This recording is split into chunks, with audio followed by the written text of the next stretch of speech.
नौकर किशन अपने मालिक राजवीर जी से कहता है, मालिक मुझे इस महीने 2 महीने की तनख्वाह एडवांस चाहिए। मुझे बहुत ज़रूरी काम है, क्या आप मुझे 2 महीने की तनख्वाह एडवांस में दे सकते हैं। राजवीर जी बोलते हैं, ठीक है। वह उसे 5,000 की जगह 15,000 दे देते हैं और वह खुशी खुशी पैसे लेकर चला जाता है। दरअसल किशन राजवीर जी के यहाँ कई सालों से काम कर रहा था। वह बहुत ही सीधा और वफादार नौकर था। उसने कभी भी उनसे झूठ नहीं बोला और हमेशा उनके घर की देखभाल अपने घर की तरह ही करता था। राजवीर जी भी उस पर बहुत विश्वास करते थे। वह जब भी कभी उनसे पैसे उधार या एडवांस मांगता तो वह बिना कुछ पूछे उसे पैसे दे दिया करते थे और साथ में समय समय पर उसे कुछ ना कुछ घर के राशन का सामान भी दे दिया करते थे।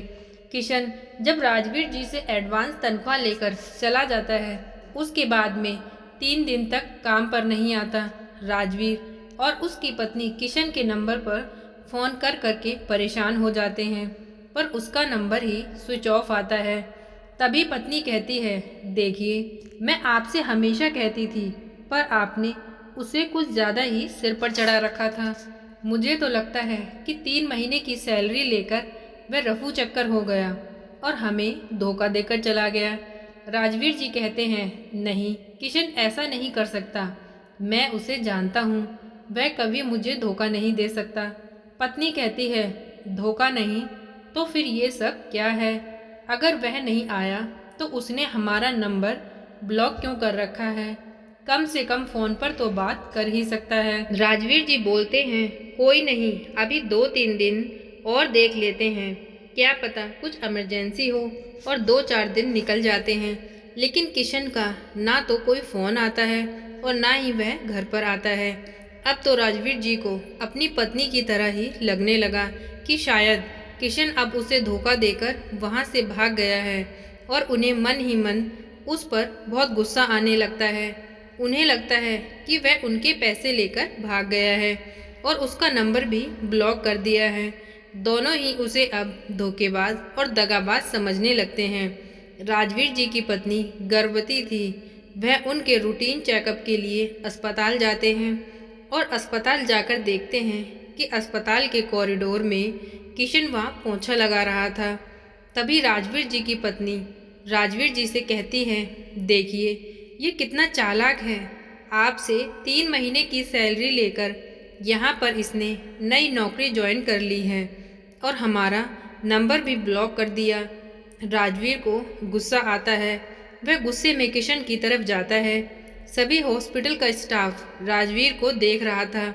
वह जाकर किशन का कॉलर पकड़ लेता है और कहता है, धोखेबाज मक्कार आदमी, तूने हमारे पैसे हड़प लिए, मुझसे पैसे लेकर काम पर भी नहीं आया और अब तूने यहाँ नई नौकरी ज्वाइन कर ली और हमारा नंबर भी ब्लॉक कर दिया। तभी किशन की आंखें नम हो जाती हैं और वह उससे हाथ जोड़कर माफ़ी मांगने लगता है। कहता है, मालिक मुझे माफ़ कर दीजिए, पर मैंने आपके साथ कोई धोखा नहीं किया है।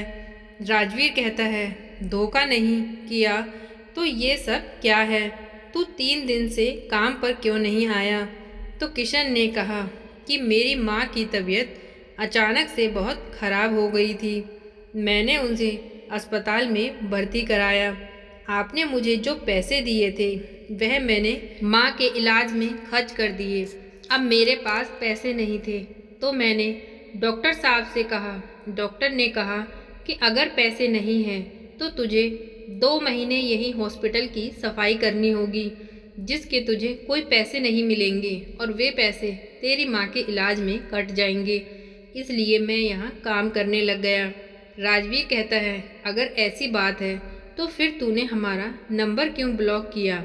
किशन ने कहा, मैंने आपका नंबर ब्लॉक नहीं किया, माँ के इलाज में पैसों की कमी पड़ रही थी तो मैंने फ़ोन बेचकर जो पैसे आए थे उससे माँ की दवाइयाँ खरीदी।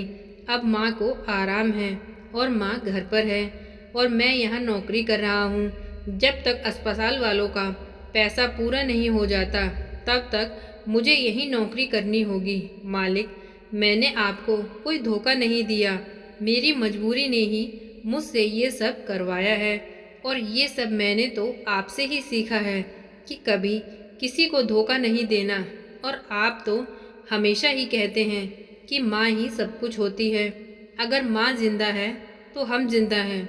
और राजवीर जी भी बहुत इमोशनल हो जाते हैं और किशन को अपने गले से लगा लेते हैं। और किशन राजवीर जी से कहता है, मालिक आप परेशान ना हो, जैसे ही मेरा यहाँ पैसों का हिसाब पूरा हो जाएगा तभी मैं फिर से अपनी पुरानी नौकरी ज्वाइन कर लूँगा, क्योंकि आप जैसा मालिक मिलना भी बहुत नसीब की बात है।